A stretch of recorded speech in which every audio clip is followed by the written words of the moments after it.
निवडणुकीच्या निकालानंतर राज्यात पहिल्यांदाच एवढी शांतता पाहिली। निकालानंतर राज्यामध्ये सन्नाटा होता। पहिल्यांदाच असा सन्नाटा पाहिला। संघातील काही लोक भेटली, तीही म्हणाली इतना सन्नाटा क्यों है असं म्हणत राज ठाकरेंनी विधानसभा निवडणुकीनंतर पहिल्यांदाच प्रतिक्रिया दिली। 4 ते 5 जागा येतील असंही वाटत नसताना अजित पवारांच्या 42 जागा आल्याच कशा? 13 खासदार असणाऱ्या काँग्रेसचे फक्त 15 आमदार आले, पण लोकसभेला एकच खासदार असलेल्या अजित पवारांच्या 42 जागा कशा निवडून येतात, असा सवालही राज ठाकरेंनी केला। शरद पवारांचे 8 खासदार तरी त्यांचे केवळ 10 आमदार निवडून आले। शरद पवारांच्या फक्त 10 जागा येणं ही न समजणारी गोष्ट आहे, असं राज ठाकरे म्हणाले।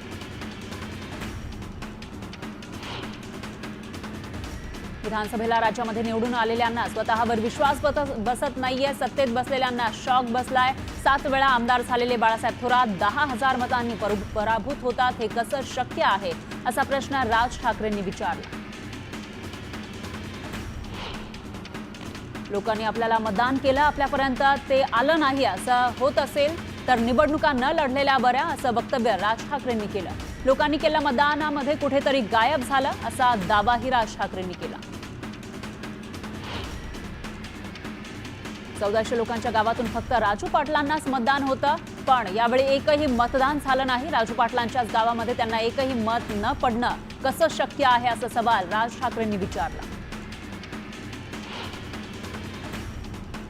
70,000 कोटींचा घोटाळा केलेल्यांना आत टाकू असं मोदी म्हणाले होते। आम्हाला माहित नव्हतं मोदी त्यांना मंत्रिमंडळात टाकतील असा टोला राज ठाकरेंनी लगावला। फडणवीसांनी आरोप केलेले सगळे आज मंत्रिमंडळामध्ये आहेत अशी टीकाही राज ठाकरेंनी केली। कोणीही भेटायला येऊ द्या, पक्षाची भूमिका आणि तुमचं प्रेम लाचार ठेवणार नाही असं आश्वासन राज ठाकरेंनी कार्यकर्त्यांना दिलं। स्वार्थासाठी सर्व नेत्यांनी भूमिका बदलल्या, मी कधी स्वार्थासाठी भूमिका बदलली ते सांगा असा सवाल राज ठाकरेंनी विचारला। वाजपेयी पवारांनी ही भूमिका बदलली असा आरोप राज ठाकरेंनी केला। बीडच्या डीपीडीसी बैठकीमध्ये अजित पवारांनी धनंजय मुंडेंशेजारी बसणं टाळलं। धनंजय मुंडे आणि पंकजा मुंडे बैठकीमध्ये शेजारी बसल्याचं पाहायला मिळालं। माझी कामाची पद्धत वेगळी आहे, वेडवाकडं काम सहन करणार नाही, जिल्ह्यामध्ये दर्जेदार कामं झालीच पाहिजे असा थेट इशारा अजित पवारांनी दिला। विकासाची कामं करताना कोणी खंडणी मागता कामा नये, जनतेचा पैसा सत्कारणे लागला पाहिजे असं अजित पवार म्हणाले। बीड जिल्हा सध्या सातत्यानं चर्चेत आहे। जिथे तथ्य असेल तिथे संबंधितांवर कारवाई करणार, तथ्य नसेल तर कारवाई करणार नाही अशी प्रतिक्रिया अजित पवारांनी दिली। आपलं चारित्र्य स्वच्छ ठेवा, स्वतःची प्रतिमा जनमानसात चांगली ठेवा, चुकीच्या प्रवृत्तीच्या लोकांना सोबत ठेवू नका असं मार्गदर्शन करत अजित पवारांनी धनंजय मुंडे यांना एक प्रकारे इशारा दिला। काम करताना मी जातपात बघत नाही, चुकीची कामं झाल्यास मकोका लावायलाही मागे पुढे बघणार नाही, चुकीचं वागल्यास कोणाचीही गय केली जाणार नाही, कारवाई केली जाईल असा सज्जड दम अजित पवारांनी कार्यकर्त्यांना दिला। वडेट्टीवारांनी अजित पवारांवर हल्लाबोल केला, ज्यांनी गुन्हा केलाय आधी त्यांच्यावर मकोका लावा, राजीनामा घेऊ असं नुसतं बोलून चालणार नाही, राजीनामा घेऊन कृती करून दाखवा आणि बीड जिल्ह्याशी प्रामाणिक रहा असा टोलाही त्यांनी लगावला। चुकीची माणसं आजूबाजूला ठेवू नका, मी तुमच्या जवळचा असलो तरी चुकीचं वागू नका, कोणी कितीही जवळचा असला तरी चुकीचं खपून घेऊ नका असा कानमंत्र अजित पवारांनी कार्यकर्त्यांना दिला। बीड जिल्ह्यामध्ये बदल झालाच पाहिजे, चुकीचे पांडे बंद झाले तरच जिल्ह्याचा विकास होईल, आपण इथं काम करण्यासाठी आलोय, विटी दांडू पतंग खेळण्यासाठी नाही अशा शब्दामध्ये अजित पवारांनी पदाधिकाऱ्यांना खडे बोल सुनावले। हौशे नवशे येऊन मला फार भेटायला लागलेले आहेत, रंग बदलणारे सरडे सगळीकडे असतात, इथेही आहेत, असं चालणार नाही असा इशारा अजित पवारांनी दिला। रील्स वगैरे खपून घेणार नाही, रिव्हॉल्वर कमरेला लावून फिराल तर लायसन्स रद्द करण्याचे आदेश देईन, चुकीचं वागल्यास कलम लावली जातील असा सज्जड दम अजित पवारांनी दिला। मुंडेंच्या राजीनाम्याबाबत अजित पवारांनी भूमिका मांडली, धनंजय मुंडेंबाबत अजित पवारांचीच भूमिका अधिकृत असणार अशी प्रतिक्रिया मुख्यमंत्री फडणवीसांनी दिली आहे। मुंडे मंत्रिमंडळातले मंत्री, त्यांना भेटणं ही चोरी नाही असंही फडणवीस म्हणाले। बीड जिल्ह्याची बदनामी करू नका असं म्हणत अजित पवारांनी जिल्हा नियोजन बैठकीमध्ये लोकप्रतिनिधींसह अधिकाऱ्यांना सुनावलं। या बैठकीमध्ये भाजप आमदार सुरेश धस, प्रकाश सोळंके, संदीप क्षीरसागर आणि खासदार बजरंग सोनवणे ही उपस्थित होते। अजित पवारांच्या पीएला पुराव्यांचा पेनड्राईव्ह दिलेला आहे। मी पेनड्राईव्ह दिल्यानंतर 500 जण कोमात गेलेत असा दावा भाजप आमदार सुरेश धस यांनी केला। डीपीडीसी बैठकीमध्ये मुद्द्याचं भांडण झालं। अजित पवारांनी बोगस बिलांबाबत लेखी पत्र मागितलं। 73 कोटींची बोगस बिलं उचलल्याचं मी पत्र तयार केलंय। लेखी पत्र देऊन अजितदादांकडे तक्रार करणार असं धस म्हणाले। परळीमधील काही पोलीस चुकीचे वागलेत, त्यांनी राजीनामा द्यावा, पोलिसांनी राजीनामा देऊन टोळ्या सुरू कराव्यात असं वक्तव्य भाजप आमदार सुरेश धस यांनी केलं। डीपीडीसीच्या बैठकीमध्ये बीडमधील दहशतीच्या विषयावरून बाचाबाची झाली। बीडची बदनामी करू नका असे मुद्दे बैठकीत आले। मात्र बीड जिल्ह्यामध्ये अनेक कामांना चुकीच्या पद्धतीने मान्यता दिली जाते। आम्ही केवळ जिल्ह्यातील सत्य परिस्थिती मांडतोय असं बजरंग सोनवणे म्हणाले। अजित पवारांनी सुरेश धस आणि प्रकाश सोळंके यांना दणका दिलाय। जिल्हा नियोजन समितीच्या विधिमंडळ सदस्यांमधून सुरेश धस आणि प्रकाश सोळंके यांचा पत्ता कट केला। राष्ट्रवादीच्या कोट्यातून आमदार विजय सिंग पंडित तर भाजपच्या कोट्यातून आमदार नमिता मुंदडा यांची नियुक्ती करण्यात आली। बीड नगरपालिकेचा विस्कळीत झालेला पाणीपुरवठा सुरू करण्यात यावा यासाठी महावितरणनं थकीत असलेलं 38 कोटींचं बिल जिल्हा नियोजनमधून देण्यात यावं अशी मागणी संदीप क्षीरसागर यांनी अजित पवारांकडे केली आहे। चंद्रकांत पाटील आणि उद्धव ठाकरेंची एका लग्नामध्ये भेट झाली। त्या भेटीनंतर चर्चांना उधाण आलं होतं। यावरच मुख्यमंत्री फडणवीस यांनी प्रतिक्रिया दिली आहे। लग्नात भेट झाल्यानं युती होईल असा समज असणं भाबडा विचार आहे। लग्नात भेटून पक्ष जवळ येत नाही तर लग्नात भेटणं हे स्वाभाविक आहे। मी असतो तर मीही भेटलोच असतो असंही फडणवीस म्हणाले।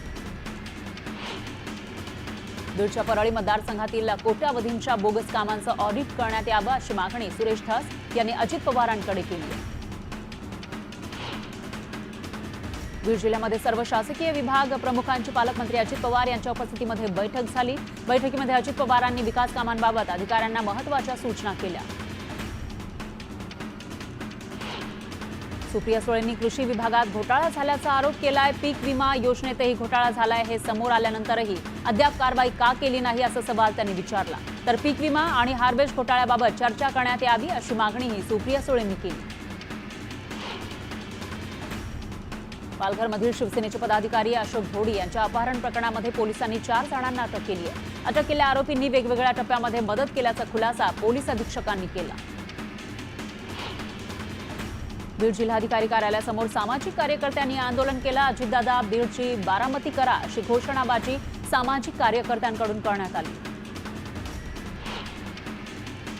छत्रपती संभाजीनगर जिल्ह्याच्या डीपीडीसी मीटिंगपूर्वी अंबादास दानवे यांचा पारा चढला होता। त्यांच्या ओएसडीला जिल्हाधिकारी कार्यालयामध्ये येण्यापासून थांबवल्यानं दानवे भडकले। बैठकीमध्ये दंगल होणार की तलवारबाजी होणार असं म्हणून लोकांना सोडत नाही का असा सवाल त्यांनी विचारला। सिंधुदुर्ग जिल्ह्याचे पालकमंत्री नितेश राणे यांच्या पाठपुराव्याला यश आलंय। सिंधुदुर्गातील शासकीय वैद्यकीय महाविद्यालयाला आवश्यक त्या सर्व सोयी सुविधा यंत्रसामुग्री देण्याचे निर्देश वैद्यकीय शिक्षण मंत्री हसन मुश्रीफ यांनी दिले। चिपळूण तालुक्यातील गोवळकोट भोईवाडातील महिला मंडळातर्फे वशिष्ठी पूजन करण्यात आलं। यावेळी अनेक महिलांनी या पूजेमध्ये सहभाग घेतला आणि वशिष्ठी नदीची ओटी भरली। वशिष्ठी नदीच्या उपकारांची जाणीव ठेवत नदीची पूजा करण्यात आली। न्यूज 18 लोकमतनं बातमी दाखवल्यानंतर जळगावातील तलाठी कार्यालयाच्या कामाला सुरुवात करण्यात आली आहे। मागील 8 ते 9 महिन्यांपासून निधी अभावी हे काम बंद होतं, पण न्यूज 18 लोकमतनं बातमी दाखवताच कामाला सुरुवात झाली। पुणे पालिकेच्या रस्ता दुरुस्तीसाठी पालिकेनं हाती घेतलेल्या मिशन 15 अंतर्गत शहरातील महत्त्वाच्या रस्त्यांची कामं जवळपास 90% पूर्ण झाली आहेत। या प्रमुख 15 रस्त्यांवर कोणत्याही प्रकारची खोदकामं करता येणार नाही असे निर्देश पुणे पालिकेनं दिले। बुलढाणा जिल्ह्यातील शेगाव तालुक्यातील केस गळती प्रकरणामध्ये मोठी अपडेट समोर आली आहे। केस गळती थांबल्यानंतर आता ग्रामस्थांना डोळ्यांचा त्रास सुरू झालाय। अनेकांची दृष्टी कमी झाल्याचा दावा गावकऱ्यांनी केला। प्रजासत्ताक दिनी आत्मदहन करणाऱ्या वनमजुराला न्याय मिळावा यासाठी सटाणा बागलाणमधील नागरिकांसह सर्व राजकीय पक्ष आणि संघटना एकवटल्या। पोलीस स्थानकासमोर मोर्चा काढून वनपालावर गुन्हा दाखल करा अशी मागणी नागरिकांनी केली। सातारा जिल्ह्यातील वाई तालुक्यामध्ये असणाऱ्या कवठे गावात जिल्हा मध्यवर्ती बँक आणि कृषी विभागाच्या वतीनं शेतकऱ्यांसाठी हळद पीक लागवड उत्पादनातील वाढीबाबत चर्चासत्र आयोजित केलं होतं। या कार्यक्रमात खासदार नितीन पाटील यांचीही उपस्थिती होती। मालवणमधील राजकोट किल्ल्याच्या कामाला 15 फेब्रुवारीपासून प्रत्यक्षात सुरुवात होणार आहे। मॉडेल पुतळ्याला मंजुरी मिळाल्यानंतर प्रत्यक्ष पुतळा उभारणीच्या कामाला सुरुवात होईल। पिंपरी चिंचवडमध्ये अनधिकृत बांधकामाविरुद्ध कारवाईला नागरिकांनी विरोध केलाय। चिखली कुदळवाडी परिसरातील शेकडो नागरिक रस्त्यावर उतरल्यानं तणावाची परिस्थिती निर्माण झाली। हिंगोलीच्या वसमत इथल्या पूर्णा पाटबंधारे विभागाच्या कार्यकारी अभियंता संतोष बिरासार यांना एका सामाजिक कार्यकर्त्यानं मारहाण केली। या घटनेचा निषेध करत इथल्या कर्मचाऱ्यांनी आंदोलन केलं आणि गुन्हा दाखल करण्याची मागणी केली। पिंपरी चिंचवडमध्ये अनधिकृत बांधकामावरील कारवाईला नागरिकांनी विरोध केलाय। चिखली कुदळवाडी परिसरातील शेकडो नागरिक रस्त्यावर उतरले। अहिल्यानगरमधील नगर अर्बन बँक घोटाळा प्रकरणातील 6 सहसंचालकांचा जामीन अर्ज उच्च न्यायालयानं फेटाळला। बँकेत झालेल्या 291 कोटींच्या घोटाळ्यामधील काही आणखी गंभीर बाबींवर तपास होण्याची शक्यता आहे। राज्यात ठाणे, लातूर, उदगीर जिल्ह्यामध्ये बर्ड फ्लू आढळून आल्यानंतर धुळे जिल्ह्यातही पशुसंवर्धन विभाग सतर्क झालाय। बर्ड फ्लूच्या पार्श्वभूमीवर पशुसंवर्धन विभागानं तातडीनं उपाययोजना करण्यास सुरुवात केली आहे। 27 रॅपिड रिस्पॉन्स टीम कार्यान्वित करण्यात आल्या। दक्षिण रायगडच्या गोरेगावमधील रोहन साळवी या तरुणानं पिकवलेली कलिंगड आता परदेशात निघालेली आहे। या तरुणानं सुप्रीत, गोल्डन, अगस्ता, सिम्बा अशा 8 प्रकारच्या कलिंगडाची लागवड केली। यामध्ये सुप्रीत जातीच्या कलिंगडाला दुबईत मोठी मागणी आहे। जळगावातील जिल्हा कारागृहाच्या मागील परिसरामध्ये पालिकेच्या अतिक्रमण विभागानं कारवाई केली आहे। या कारवाईमध्ये एका 80 वर्षाच्या दाम्पत्याला राहत्या घरातून बाहेर काढत घरावर बुलडोझर फिरवला, त्यामुळे वृद्ध दाम्पत्य बेघर झालं। वर्धाच्या सेलू तालुक्यातील तीर्थक्षेत्र घोराडा इथं संत केजाजी महाराज यांच्या पुण्यतिथी उत्सवाच्या निमित्तानं दीपोत्सव आयोजित करण्यात आला होता। यावेळी भाविकांनी केजाजी महाराजांच्या नावाची आरास साकारली। सोलापुरात प्लास्टिक बंदी मोहीम तीव्र करण्याचा सोलापूर पालिकेच्या अधिकाऱ्यांनी निर्धार केलाय। तर शहरातील मावा, गुटखा आणि तंबाखू विक्रेतेही पालिकेच्या रडारवर आहेत। भडगाव तालुक्यातील जुवार्डी इथल्या एका महिलेवर शेतात गेल्यावर बिबट्यानं हल्ला केला। या हल्ल्यामध्ये महिला गंभीर जखमी झाली। इतर महिलांनी आरडाओरडा केल्यानंतर बिबट्यानं धूम ठोकली, त्यामुळे थोडक्यात महिलेचा जीव वाचला। पण या घटनेनंतर परिसरामध्ये भीतीचं वातावरण निर्माण झालं। चंद्रपुरातील ओबीसी मुलांच्या वसतिगृहामध्ये सध्या 40 विद्यार्थी आहेत। वसतिगृहाच्या स्थापनेपासून 5 महिने लोटूनही मुलांना डीटी रक्कम मिळालेली नाहीये, तर प्रत्येक विद्यार्थ्याची 25,000 रुपये रक्कम शासनाकडे आहे। ही रक्कम तात्काळ न मिळाल्यास 5 फेब्रुवारीला विद्यार्थ्यांनी आंदोलनाचा इशारा दिलाय। अमरावती शहरामध्ये प्रमुख भागात महिला आणि पुरुषांसाठी सामूहिक शौचालय उभारण्यात आली आहेत। त्यासाठी तब्बल 1.5 कोटींचा खर्चही करण्यात आला, पण पालिकेच्या ढिसाळ कारभारामुळे ही शौचालय नागरिकांच्या सेवेत अजूनही नाहीयेत, त्यामुळे नागरिकांनी संताप व्यक्त केलाय।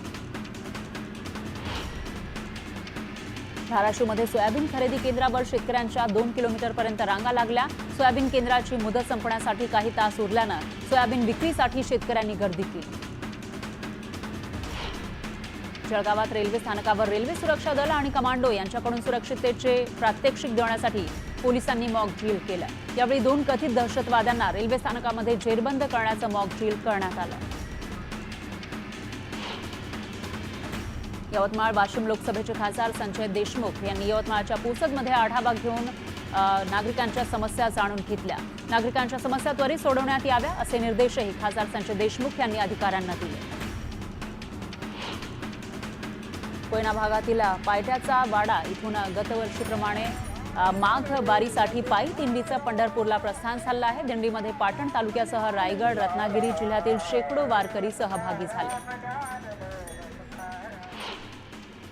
मालेगावातील लोणवाडेमध्ये माथे फिरून शेतातील 1 एकरावरील मिरचीचं पीक उद्ध्वस्त केलं आहे, तर पाईपलाईनचीही मोडतोड केली आहे। पोलिसांनी या समाजकंटकाचा बंदोबस्त करावा अशी मागणी शेतकऱ्यांनी केली आहे। वर्ध्याच्या सेवाग्राम आश्रमामध्ये महात्मा गांधी यांच्या पुण्यतिथीनिमित्त विविध कार्यक्रमांचं आयोजन करण्यात आलं। विविध कार्यक्रमाच्या माध्यमातून महात्मा गांधी यांना आदरांजली वाहण्यात आली। वर्ध्यात नाफेडच्या खरेदी केंद्रावर शेतकऱ्यांची अडवणूक करण्यात आली। सोयाबीन चांगल्या प्रतीचं नसल्याचं सांगून खरेदी करण्यास नकार देण्यात आला। त्यामुळे खर्च करून सोयाबीन विक्रीसाठी घेऊन येणाऱ्या शेतकऱ्यांना डबल खर्च करून सोयाबीन परत नेण्याची वेळ आली। नांदेड जिल्ह्यातील लोहगाव इथल्या प्राथमिक आरोग्य केंद्रामध्ये एका महिलेची शस्त्रक्रिया केल्यानंतर डॉक्टरच्या इथे टाके घालायचेच डॉक्टर विसरले, तर हा प्रकार नातेवाईकांच्या लक्षात आल्यानंतर नातेवाईकांनी डॉक्टरांवर धारेवर त्यांना धरलेलं होतं। तर याबाबत संबंधित डॉक्टरवर कारवाई केली जाणार असल्याचं तालुका आरोग्य अधिकाऱ्यांनी सांगितलं।